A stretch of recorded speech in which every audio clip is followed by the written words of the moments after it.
नमस्कार, आप देख रहे हैं एमपी न्यूज़। मैं हूं पूजा रघुवीर, आपके साथ न्यूज़ रूम में बात करेंगे एमपी की कुछ बड़ी महत्वपूर्ण खबरों पर बात करेंगे। मध्य प्रदेश विधानसभा में विपक्ष के जोरदार हंगामे के बीच वित्त मंत्री जगदीश देवड़ा ने 2022-23 का बजट पढ़ा। वहीं देवड़ा ने दूसरी बार बजट पेश किया। पूर्व मंत्री सज्जन सिंह वर्मा बजट स्पीच के बीच में बोलते रहे।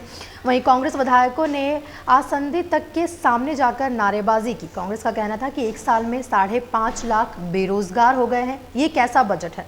बिजली के बिल पर जेल में डालने का काम कर रहे हैं। किसान परेशान है। सीएम शिवराज सिंह चौहान ने कहा कि बजट भाषण हो जाने दो, जनता सुनना चाहती है। ऐसा नहीं होगा तो कांग्रेस की छवि खराब होगी। बजट के बाद जितना विरोध करना हो कर लिए। सीएम शिवराज सिंह ने जो है कांग्रेस को इस तरह से निर्देशित किया कि बजट के बाद वह हंगामा कर ले, लेकिन कांग्रेस के हंगामे के बीच मंत्री और विधायक भी बजट भाषण सुन नहीं पाए। इस तरह से कुछ हंगामा सदन में हुआ। वहीं सदस्यों ने हेडफोन उतार दिए, बजट भाषण की कॉपी देखी। यहां तक कि वित्त मंत्री के ठीक पीछे बैठे बसाहू लाल को भी उनकी आवाज़ नहीं सुनाई पड़ी। वहां बजट कॉपी देखते रहे। कांग्रेस विधायकों के हंगामे के बीच नेता प्रतिपक्ष कमलनाथ सीट पर बैठे रहे। उन्होंने एक दिन पहले ही कहा था कि सदन की गरिमा बनी रहनी चाहिए। वहीं कुल बजट 2,79,237 करोड़ का बताया जा रहा है। 55,111 करोड़ का राजकोषीय घाटा है। वहीं क्या मिला है इस बजट में, हम आपको बताते हैं। सरकारी कर्मचारियों का महंगाई भत्ता जो है 20% से बढ़ाकर 31% इस बजट में किया जाएगा। वहीं 7.5 लाख कर्मचारियों को इसका फायदा भी होगा। एमबीबीएस की 2035 से बढ़ाकर सीटें जो है वो 3,250 सीट की जाएंगी। वहीं यानी कि टोटल 1,215 सीट बढ़ जाएगी एमबीबीएस की सीटों में। वहीं नर्सिंग की 50 और सीटें बढ़ाकर 320 हो जाएंगी। इस वर्ष कोई भी नया टैक्स नहीं लगाया जाएगा, ना ही कोई टैक्स बढ़ाने का प्रस्ताव है। भोपाल, इंदौर, जबलपुर में पब्लिक प्राइवेट पार्टनरशिप मॉडल पर 217 इलेक्ट्रॉनिक व्हीकल चार्जिंग स्टेशन बनेंगे। वहीं भोपाल के बगरौद और बेरसिया में उद्योग पार्क बनेंगे। स्पोर्ट्स साइंस सेंटर की स्थापना यहाँ की जाएगी। वहीं जनजाति विकास निगम बनेगा। गायों की सेवा के लिए नई योजनाएं शुरू की जाएगी। बुरहानपुर जिले के हर घर को नल जल की सुविधा मिल रही है। ये पहला ऐसा जिला बन गया है, ये भी बजट में है। वहीं आज वित्त विकास निगम के लिए 40 करोड़ का प्रावधान किया गया है। ओबीसी के लिए पिछड़ा वर्ग वित्त विकास निगम के लिए 50 करोड़ का प्रावधान भी इसमें मिलेगा। वहीं सागर, शाजापुर, उज्जैन में भी सोलर प्लांट बनेंगे। उद्यानिकी फसलों के लिए 1 लाख मीट्रिक टन की भंडारण क्षमता विकसित की जाएगी। दुग्ध उत्पादन योजना शुरू होगी। इसके लिए 1050 का प्रावधान होगा। वहीं प्रदेश में घर घर पशु चिकित्सा सेवा शुरू होगी। मछली पालन के एक क्षेत्र में रोजगार की संभावना होगी। वहीं मुख्यमंत्री मत्स्य पालन योजना शुरू होगी। इसके लिए 50 करोड़ का प्रावधान दिया गया है। वहीं कुछ 13,000 टीचर्स की नियुक्ति की जाएगी। 11 नए औद्योगिक क्षेत्र विकसित भी किए जाएंगे। इसके अलावा अनुसूचित जाति, अनुसूचित जनजाति और ओबीसी की महिलाओं के स्वरोजगार के लिए भी काम किए जा रहे हैं। यह काम स्वयं सहायता समूहों के जरिए हो रहा है। इनको 2,000 करोड़ रुपए का क्रेडिट भी दिया जाएगा। वहीं 31 लाख हितग्राहियों को प्रधानमंत्री आवास योजना का लाभ भी इस बजट के तहत दिया जाएगा। वहीं 10,000 करोड़ का प्रावधान इसके लिए रखा गया है। जन कल्याण में ये बजट कितना कारगर सिद्ध होता है, ये हम आने वाले समय में ही देख पाएंगे। फिलहाल बढ़ते हैं अगली खबर पर। रायसेन में खाकी को शर्मसार करने वाला मामला सामने आया है। मदद मांगने के लिए महिला ने डायल 100 को कॉल किया तो कांस्टेबल ने उसे गालियां दी। गांव में लड़ाई हो रही थी। महिला को कांस्टेबल थाने पर रिपोर्ट दर्ज करवाने को कहता रहा। जब महिला ने कहा कि उसे अभी मदद की ज़रूरत है, वो मौके पर जाने को तैयार तो हुआ, लेकिन गालियां देने के बाद दोनों की बातचीत का ऑडियो सामने आया है। वहीं एसपी विकास कुमार शहवाल ने सुल्तानपुर थाने के कांस्टेबल राजा राजपूत को लाइन अटैच कर दिया है। वहीं सुल्तानपुर के वार्ड 15 में बड़ा दुनाया की रहने वाली एक महिला ने डायल 100 पर कॉल कर मदद मांगी थी। वहीं कांस्टेबल ने पहले तो कॉल नहीं उठाया, फिर बात की, लेकिन अभद्रतापूर्वक। एसपी शहवाल ने बताया कि जिस तरह से आरक्षक ने महिला के साथ बात की है वो अशोभनीय है। वहीं आरक्षक की इस हरकत के कारण उसे लाइन अटैच कर दिया गया है। पुलिस का इस तरह का रवैया कहीं ना कहीं शासन पर कहीं सवाल खड़े करता है। बढ़ते हैं अगली खबर पर। शाजापुर में मंगलवार को जन सुनवाई के दौरान 80 साल का एक दलित बुजुर्ग डिप्टी कलेक्टर के पैरों पर गिर पड़ा। उसकी करोड़ों की जमीन पर दबंगों ने सालों से कब्जा कर रखा है।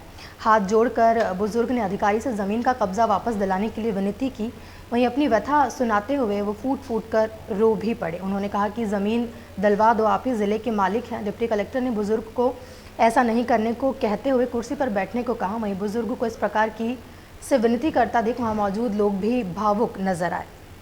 बुजुर्ग बद्रीलाल जनसुनवाई में अपनी पत्नी, बहू और पोतों के साथ आए थे। यहाँ पर डिप्टी कलेक्टर अजीत श्रीवास्तव लोगों की समस्याओं को सुन रहे थे। जैसे ही बद्रीलाल की बारी आई, वो उनके पैरों में गिर पड़े। रोते हुए बोले कि मैं परेशान हूँ, मेरी ज़मीन दिलवा दो। बुजुर्ग ने कहा, आप मेरे लिए, आप ज़िले के मालिक हैं, आप ज़िले के भगवान हो। बुजुर्ग कई सालों से जनसुनवाई में गुहार लगाते आ रहे हैं। वहीं हालांकि उनकी सुनवाई अभी तक नहीं हुई है। कलेक्टर कार्यालय पर धरने पर भी बैठ चुके हैं।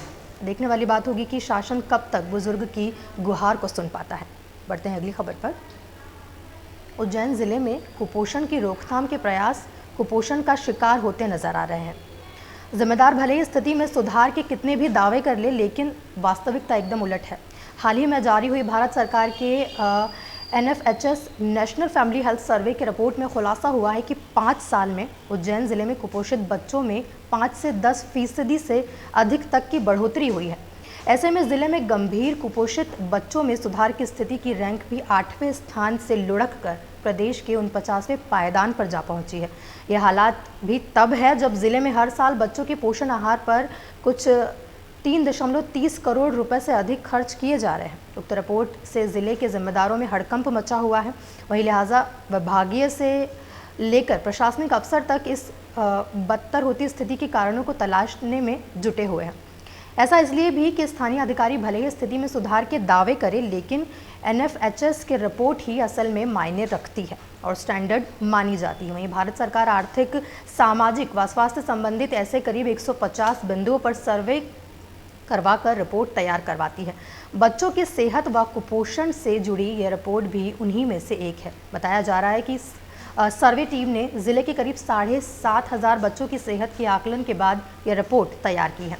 वहीं यह रिपोर्ट बताती है कि जिले में सामान्य से लेकर अति गंभीर कुपोषित बच्चे भी बढ़ रहे हैं, यानी इनमें कमी आने व सुधार होने की बजाय स्थिति और भी अब बिगड़ती जा रही है।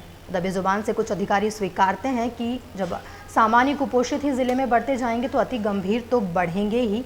यदि ऐसी स्थिति को अभी से कंट्रोल नहीं किया तो हालत और भी ज़्यादा, जो हालात है वो ख़राब हो सकते हैं। यानी कि आज अगर कोई बच्चा कुपोषित होता है तो वो भारत के, प्रदेश के कल के भविष्य पर निर्भर करता है। बढ़ते हैं अगली खबर पर। मध्य प्रदेश के पन्ना टाइगर रिजर्व में गिद्धों के व्यवहार और रहवास के मामले में प्रामाणिक जानकारी जुटाने में देश में पहली बार अनूठी पहल हुई है। यहाँ गिद्धों को पकड़कर GPS टैगिंग की जा रही है। गिद्ध टेलीमेट्री परियोजना की यह उपलब्धि हासिल हुई है। वहीं 25 गिद्धों की टैगिंग हो चुकी है। इस अनूठी पहल से अब तक 14 गिद्ध प्रजातियों को 24 देशों में टैग कर अध्ययन किया गया है। इसमें कोई भी भारत से नहीं है। भारत में गिद्धों की 9 प्रजातियां हैं। वहीं गिद्ध प्रजाति के संरक्षण में प्रदेश को अच्छे परिणाम मिले हैं। वर्ष 2021 में गिद्धों को बढ़कर, ये जो प्रजाति है ये बढ़कर 9,446 हो गई है। बढ़ते हैं अगली खबर पर। बात करते हैं मौसम की। तो मंगलवार को अचानक मौसम बदलने से ज़िले के कई इलाकों में बारिश हुई। कुछ गाँवों में ओले भी गिरे। इससे खेतों में खड़ी फसलों को नुकसान हुआ। धनिया, गेहूं और चने की फसलों में भी नुकसान हुआ है। वहीं बुधवार को प्रशासनिक अधिकारियों ने भी मौके पर पहुंचकर जायज़ा लिया बेमौसम हुई बरसात का। वहीं मंगलवार सुबह से कड़ी धूप भी रही। वहीं शाम को अचानक मौसम में बदलाव आया। रात का पारा एकदम लुढ़क कर 3 डिग्री तक प्रदेश में लुढ़का कई शहरों में। वहीं न्यूनतम तापमान 15 डिग्री से लुढ़क कर 13 डिग्री तक आ गया। शहर में भी देर रात 12 बजे के आसपास बारिश हुई। वहीं बमोरी इलाके में सबसे ज़्यादा बारिश देखी गई। देर रात तेज़ हवाओं के साथ पानी की बौछारें तो पड़ी, लेकिन बमोरी इलाके के कई गांवों में ज़ोरदार बारिश के साथ ओले भी गिरे। जेतपुरा गांव में आंवले के आकार के ओले गिरे हैं। वहीं इससे खेतों में खड़ी फसलों को काफ़ी नुकसान हुआ है। गेहूं, धनिया और चने की फसल जो है आड़ी हो गई है इससे, और कई खेतों में 70 से 80% तक नुकसान बताया जा रहा है। बमोरी प्रभारी तहसीलदार गौरी शंकर बेरवा ने बताया कि इन गांवों में ओले गिरने की सूचना मिली है। वे खुद मौके पर निरीक्षण करने पहुंचे हैं। तो जिस तरह से बरसात, मार्च के महीने में बरसात हो रही है तो खेतों को, फसलों को काफ़ी नुकसान इसका झेलना पड़ रहा है।